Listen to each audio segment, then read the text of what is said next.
দিলেন তো 12টা বাজে। আদালত অবমাননার অভিযোগে ফজলুর রহমানের বিরুদ্ধে ব্যবস্থা গ্রহণ করতেছে আদালত। আমরা খুশি হয়েছি। আপনারা খুশি হইলে ভিডিওটা শেয়ার করে দেন। অল্প অল্প একটু ভিডিও আপনারা দেখবেন। তো আমরা সবাই আগে ওনাকে একটু বিদায় দেই। আমাদেরকে আপনি এই কয়দিন যা কষ্ট দিয়েছেন আমরা আপনাকে মাফ করে দিলাম। আপাতত নির্বাচন পর্যন্ত আপনি একটু জেলে থাকেন। নির্বাচন শেষ হইলে আপনি আইসা আবার শুরু করেন। তবে এদিকে কন্টেন্ট ক্রিয়েটার যারা আছে বিরাট একটা গ্রুপ, এই যে আমি সহ, মানে আমাদের একটু আর কি কন্টেন্টের কিছুটা ঘাটতি পড়বে। তো অন্যদিকে এটা পুষাইয়া নিমু। আপনি একটু ভিতরে যান প্লিজ। আপনি বিএনপির ক্ষতি করেন না, দেশের ক্ষতি করেন না, দেশের জনগণের আর ক্ষতি করেন না প্লিজ। ভিডিওটা আপনারা দেখেন আর ভিডিওটা শেয়ার করে দিয়া এই নিউজটা তাড়াতাড়ি সবাইকে দেন। এই সারপুকার যন্ত্রণায় বা এই মুহূর্তে সবাই কিন্তু অতিষ্ঠ। এই সারপুকার যন্ত্রণায় সবাই কিন্তু অতিষ্ঠ। মানে কি থেকে কি বলে আগামাতা কিচ্ছু নাই কথাবার্তার।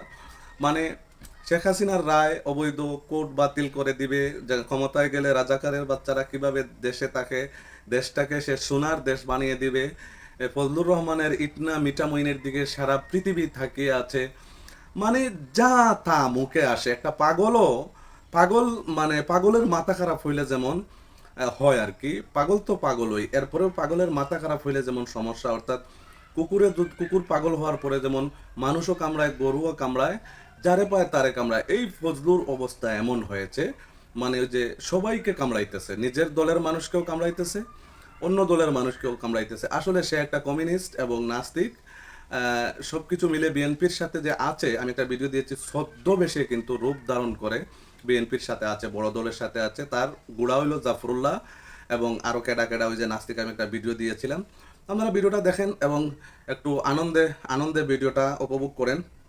অল্প কিছু একটু আনন্দে ভিডিওটা উপভোগ করেন। আর কমেন্ট বক্সে অবশ্যই জানাবেন, কারণ এই কমেন্টসগুলোই কিন্তু এবং এই শেয়ারগুলোই কিন্তু শো করে বিভিন্ন গণমাধ্যম, বিভিন্ন জায়গায় শো করলে পরে এটা আরও শক্তিশালী হয়। ধন্যবাদ জানাচ্ছি যিনি ওনার বিরুদ্ধে মামলা করেছেন, এবং এটা আমাদেরও রায়। আলহামদুলিল্লাহ, ওনাকে একটু ভিতরে নিয়ে যান কিছুদিনের জন্য। ওনাকে আমরা আর বাহিরে দেখতে চাই না। একটি টপ মোহাম্মদ ফজলুর রহমানের বিরুদ্ধে আদালত অবমাননার একটা অভিযোগ এনেছি। একজন সিনিয়র আইনজীবী, ট্রাইব্যুনালের জুরিসডিকশন আমি মানি না, উনি এটা রিপিট করেছেন। এই ট্রাইব্যুনালের জুরিসডিকশন আমি মানি না, এই ট্রাইব্যুনালে শেখ হাসিনার বিচার হতে পারে না, মানেন নাই বলে অবজ্ঞা করেছেন, অবহেলা করেছেন, অডাসিটি দেখিয়েছেন। সেই সাথে উনি আরেকটি কথা বলেছেন, আমার ধারণা